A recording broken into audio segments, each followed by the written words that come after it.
Well, a hearty shalom to you, Jeffrey Seif here. We are on the cusp of a new year as you hear this. I am looking over the horizon in reasonably short order. We are looking at Rosh Hashanah, the head of the year, according to the Jewish reckoning. And speaking of Jewish reckonings, we're looking at a song that Moses sung. You didn't know that Paul, Wilbur, and Moses had something in common. Well, they both sing spiritual songs. This is a tough one, however. It's time to say goodbye.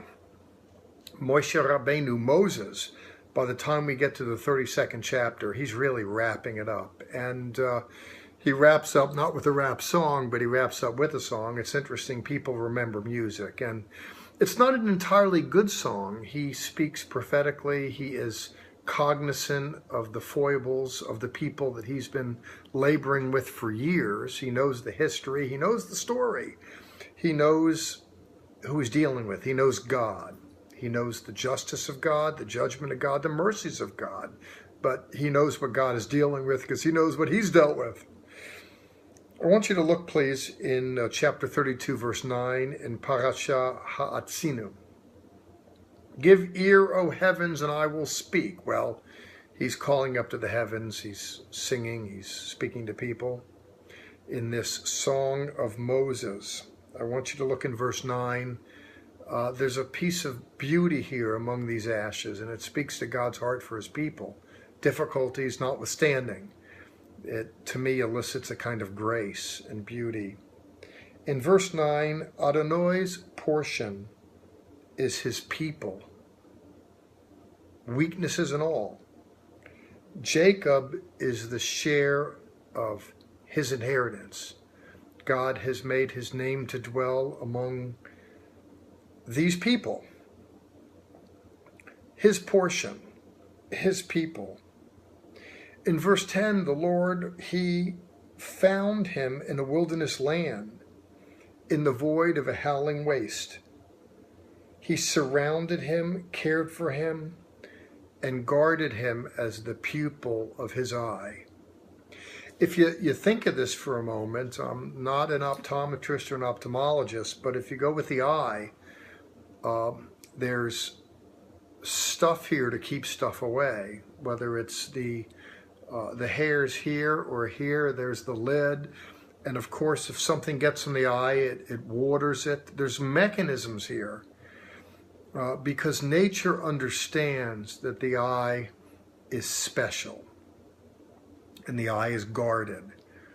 It's like that too with other aspects of the body. You take the brain, the executive apparatus is encased in a skull. Similarly, if you look at the heart and the lungs, we have protections here with ribs. None of that's accidental. There's vital organs. I mean, if I accidentally get shot by an arrow in the arm or a leg, it's not going to kill me necessarily. But there's protections. And if you look at the organs of the body, the eye similarly in its own way, it's delicate. It's irreplaceable. And Israel, God's portion, his people, is likened here to the pupil of God's eye, very special. And as we move on from there in verse 11, as an eagle stirs up its nest, hovers over its young, he spreads his wing and catches him, lifts him up on his pinions. Adonai guided him. There was no foreign god with him. You can think of a mother bird teaching the younger eaglet how to fly, and you let it drop and it goes, but then if need be, mom swoops underneath and catches.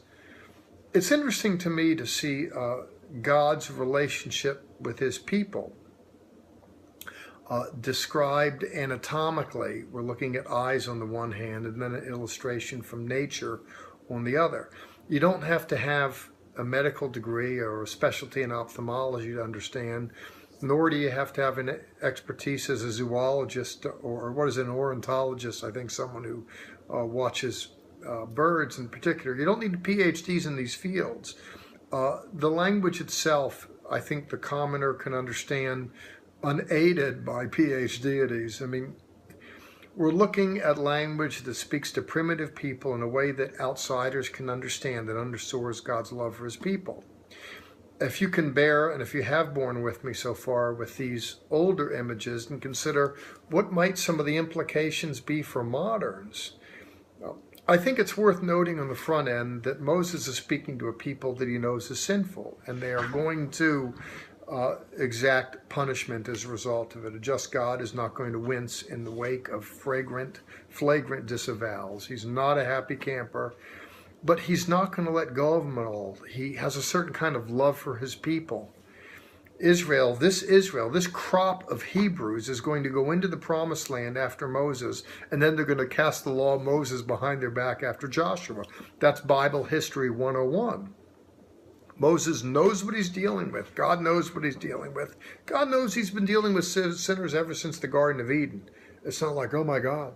I mean, he knows pound for pound people, what we're all about, how we incline towards sinfulness. But there's a kind of grace here. We're told in the text that his portion is his people. God's invested in this enterprise of raising up man, and man has sinned, but in regenerating you mankind and causing beauty to come out of the ashes. But God has a sustained interest in the outcome of his people. That's a good news for Jews on the one hand, God's abiding love, but by way of application, for those that are grafted into this relationship with God, vis-a-vis Israel's favored son, the Messiah, that is Yeshua, commonly referred to as Jesus. There's a kind of grace at play, and that's good news, not just for ancient Jews, but it's good news for moderns like me and you. It is what it is. We are on the cusp of a new year now. If we're going by Jewish reckoning, it's a time when Jews take a look at their lives, find out what's missing.